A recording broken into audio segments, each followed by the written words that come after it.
My name is Kate Hall, and I am a type 1 diabetic and was diagnosed at 10 years old. I'm a professional track and field athlete who specializes in the long jump.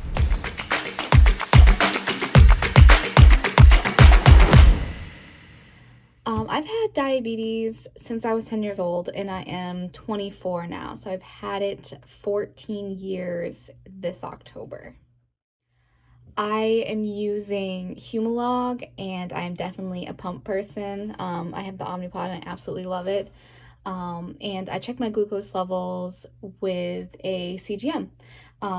Sometimes I finger prick. I'll take a break once in a while, but I usually always have my Dexcom on.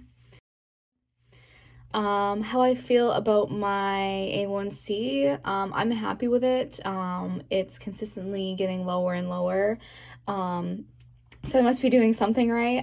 There's definitely room for improvement. I don't have a perfect A1C, and I'm always striving to lower it as much as I can.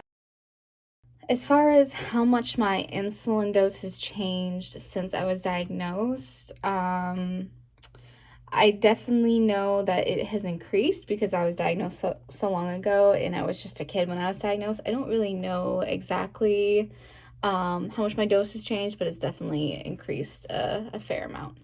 Um, on a scale from 1 to 10, I think I manage my diabetes at like 7, 7.5. I think there's definitely some areas that I can improve in. I'm always trying to get better at managing my diabetes. So, I'm definitely not a perfect 10, but I'm striving for it. For improvements in my diabetes management, I would say that, I'd like to be better at like analyzing my patterns. I'm really bad at just like taking the time and sitting down and like looking at, what my blood sugars are doing from day to day. I should probably do that more than I do. I think my life is just so hectic that I just, I don't take the time to do it as much as I should. So I think that's something I definitely need to work on. For high and low blood sugars and how they affect me, low blood sugars, I just get really, really tired and just the common symptoms, shaky, dizzy, sweaty. But I would say like after my blood sugar is low, I just feel kind of like tired after that, and I just want to just relax and not do much. And for high blood sugars, I don't really feel too bad when they're high, but I definitely feel the effect after. And I would say after, my body just feels like not that great. If I'm gonna work out, I feel kind of sore and sluggish, and it doesn't feel as good, and it definitely affects my emotions as well. My worst hypo experience, I would say, was during the night when I didn't have a CGM on and it went really, really low, and I woke up when it was really low, and I remember that I was just so confused and out of it, and I like was checking my blood sugar, and I was wiping my finger with an alcohol swab, and I almost like ate the alcohol swab because I was so out of it. So that was definitely the worst one I've ever had. I would say my favorite hypo treatment is, glucose tabs. I wouldn't say that's anything too exciting, but I feel like that really helps me the most. I would say it's not my favorite thing to eat, but it definitely brings my blood sugar up the quickest. So that's definitely my go-to. And I would say advice for followers going through something similar. There's going to be highs and lows. That's just part of having diabetes, and that's okay. It's just how you respond to the situations. So take things one day at a time, learn from your experiences, and if you can learn from them, then I think it will only help you in the long run and only help you get better in your diabetes management.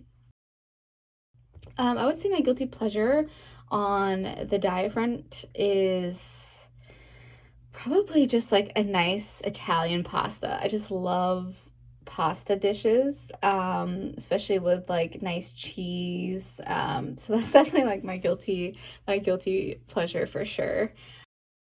Top tips for managing diabetes, I would say, just take things one day at a time. I think a lot of people might try to overanalyze things and make too many changes, and I think the best way to go about it is just to make one change at a time.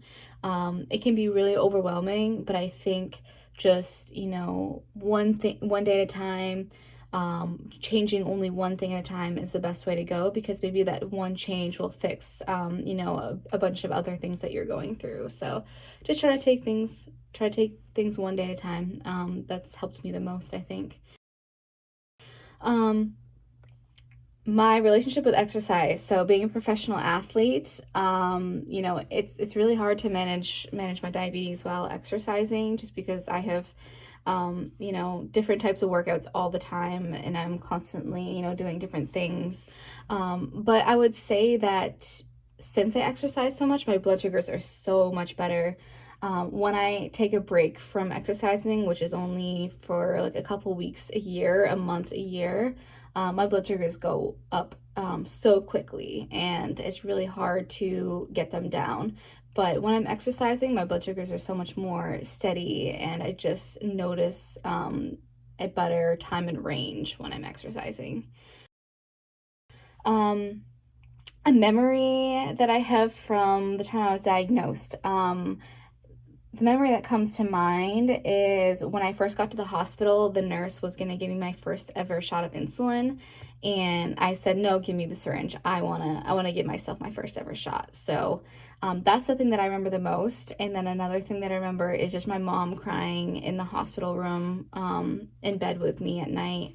And I just looked at her and I was like, stop crying. Everything's going to be okay. Like, why are you crying?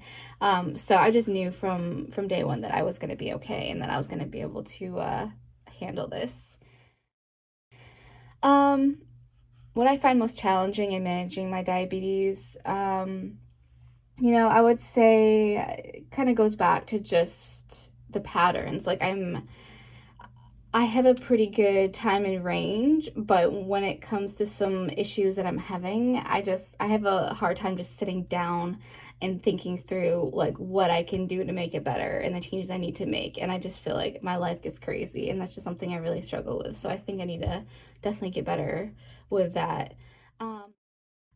A favorite part about being a person with diabetes is that it's made me who I am today. I wouldn't be who I am without it. I'm definitely stronger because of it. And I think I view myself and other diabetics as superheroes, because we can do so many amazing things with diabetes. Like, we don't have to change anything. We can do anything we want to do with diabetes. I would like a non-diabetic to know that that people with diabetes, they can do anything.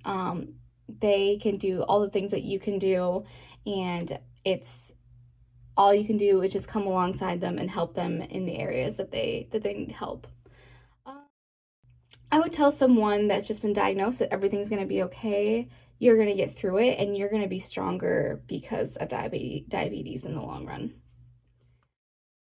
Do I wear a CGM? Yes, I wear the Dexcom. I like it.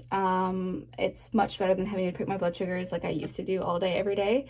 So I'm very thankful that there are CGMs now, and that it just takes a second to figure out what your blood sugar is and the way that it's trending.